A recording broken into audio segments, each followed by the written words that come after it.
நேற்றைக்கும் இன்றைக்கும் நம்ம விளையில அறுவடை பண்ணிட்டு வந்தது என்னென்ன அப்படின்னு சொல்லி பார்ப்போம்மா.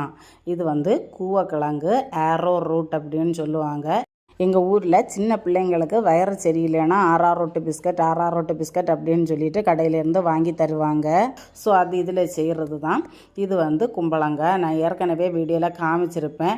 ஸோ அப்படியே வந்து அதோடைய தாய் செடி பட்டே போயிருச்சு, அப்படியே கிடந்தது. இன்றைக்கி அதை எடுத்துகிட்டு வந்து கட் பண்ணி எடுத்தாச்சு. கன்னியாகுமரி டிஸ்ட்ரிக்ட் கேரளாவில் தான் வந்து இதை கும்பளங்கான்னு சொல்லுவோம். மற்றபடி தமிழ்நாட்டில் இதை வெண்பூசணி அப்படின்னு சொல்லுவாங்க. நேற்றுக்கு எடுத்துகிட்டு வந்த இந்த கூவக்கிழங்குக்கும் இன்றைக்கி எடுத்துகிட்டு வந்த இந்த கூவக்கிழங்குக்கும் ஒரு வித்தியாசம் இருக்குது. என்னன்னு பாருங்கள். இந்த கிழங்கு வந்து ரொம்ப குட்டி சைஸாக இருக்குது. இது நேற்றுக்கு எடுத்துகிட்டு வந்தது வந்து நல்ல பெருசாக இருக்குது. ரீசன் என்னென்னா, இந்த பெரிய கிழங்கு இருந்த இடத்துல போன வருஷமே வந்து ரப்பரை முறிச்சிட்டோம். ரப்பரை முறித்த உடனே ஹிட்டாச்சி வச்சு கிட்டத்தட்ட 1.5 அடி ஆழத்துக்கு வந்து மண்ணை கிளறுவோம். ரப்பர் நடுற இடத்த மட்டும் 3 அடி ஆழத்துக்கு வந்து மண்ணை கிளறுவோம்.